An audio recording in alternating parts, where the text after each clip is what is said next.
Hey, good morning, guys. I just want to talk to you about the upcoming essay. We got the rough draft due next week, and I want to make sure you guys follow the prompt. Um, Last essay, you guys did well. I tried to give you feedback. Hopefully, you looked at that feedback, right? We sent out a little document trying to explain how to access that feedback. Some of you have contacted me to talk to me about that feedback. I'm happy to talk to you about it. Again, just contact me and we'll set something up. Okay.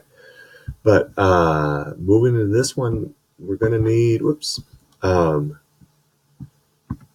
to start by looking at the prompt. All right. So there's a couple things here. 5 to 7 pages. All right. On dating in the digital world. All right. So that's a huge, broad topic. So we're going to have to narrow it down. My prompts are purposefully broad so that you can argue aspects within that broad topic, but do not try to address the entire topic of dating in the digital world. Try to narrow it down to a very specific issue and then explore it from multiple angles. So, Ansari's main takeaway from writing his book, Modern Romance. Notice here, Modern Romance is in italics. Titles of novels or novel-length works, titles of books are in italics. He found that finding someone today is probably more complicated and stressful than it was for previous generations, but you're also more likely to end up with someone you are really excited about. And look at the citation here. This is how we want your citation. Look at that, because look, we have Ansari's name in the signal phrase. So here we do end quote, we do the page number, and then we do period. This is MLA format. This is what I want it to look like. We had a video on it. If you have questions about it, you just let me know, and I can help you out. So the question is, do you agree with this statement? Do you think dating today is more stressful? Do you think people today have a better chance of finding someone to be excited about?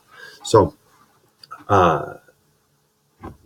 that's the direction I want you to go, is to answer these questions. I would say, though, if you agree with Ansari from the beginning, and this is very important, from the beginning of your essay, you have to explain how your opinion is different than Ansari's. You cannot simply say, what Ansari said, I also think. 100%. What he said, I think. Think about it in terms of like a face-to-face class. If you're in class and someone raises his or her hand and says something very smart and thorough, and then you just raise your hand afterwards and say, I think what that person thinks, you're not going to get the same type of applause or accolades for just saying, I'm with this person. You actually have to add to the conversation. You can't just summarize the other person's conversation and think that it's going to be equally as important. It's the same thing with Ansari. So Ansari has, he rose his hand, and he wrote this book, right? Well, him and his co-author wrote this book. So for this essay, I'm asking for your opinion. Not Ansari's opinion, your opinion. So you can agree to a certain degree with Ansari's point, but you have to add to it. You have to make it clear how you're adding to it. Okay? You cannot just say, I 100% agree with Ansari. That's not going to be enough. Okay? And if you ask yourself, well, that's not fair. I just agree with him. I think that's just apparently I have conversations with myself, but and I've heard this from students. It's so much easier to not think about it and just say, yeah, I agree with everything. I mean, think about maybe the people that he discusses. He doesn't discuss gay relationships, right? That might be somewhere where you want to extend his conversation. He doesn't discuss a little bit, but maybe relationships with older people, or think about. Those are groups. I guess you could look at different groups of people. You can agree maybe that we can be more excited about people, but disagree that it's more stressful. You can think that it's stressful, and you can disagree that we get more excited about these things. There's just a lot of different permutations of ways to look at this issue, and just to only look at it the way Ansari does is not a good start. Or maybe it's not a good ending. It's a fine start, but eventually you're going to have to progress. Okay. That's important. Explain your answer using your own experiences or your friends' experiences or anonymous people experiences. If you don't feel comfortable putting names on things, that's fine. Places from Ansari's text, all right, and other outside sources. This is so important. The outside sources need to come from our class or from Moorpark College's online databases. There's no other option. Googling is not an option. This is a class where using the databases is a skill that you should be familiar with by the end of it. So trying to,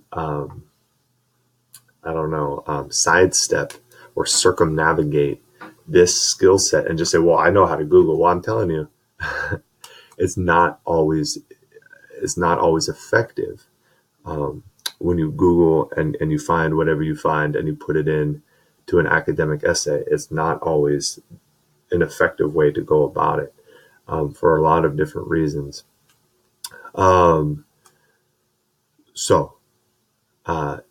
Your sources, and you look here, 4 to 6 sources. Oops. 1 must be Ansari's text. 2 must be from the library databases, and that only adds up to 3, right?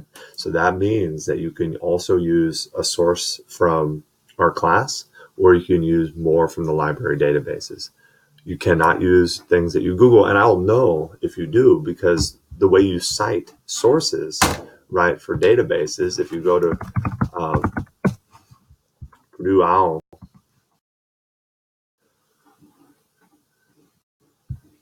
and let me just double check here. Yeah, if you look, you're going to need a works cited page. We have a video on how to do works cited pages. You'll need a works cited page for this.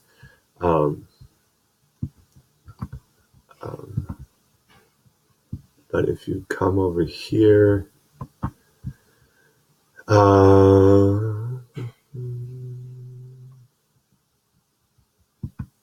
MLA guide.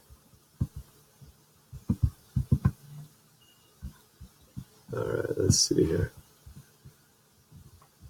Works cited. Look at this. MLA works cited electronic sources, because online databases are electronic, right? And you come down here. Not an entire website. Not a page on a site. Not an image. An article in an online scholarly journal. That's a good start. Not it, though. An article from an online database. All right. So I will be able to tell where you get your documents based on how you cite it in your works cited page and how you cite it in your in-text also. But this is how you should do it. So I should be able to see that you used Gale databases, and it should be in there, and it explains how to cite it right here. It should have all this information, the volume, the number, the publication date, the page range. It should have all this information. So again, this is a skill. If you have questions, you let me know. Good luck. I want you to do well, please. Well, if you're listening to this video, it's a good first start. Yeah. All right. Good luck.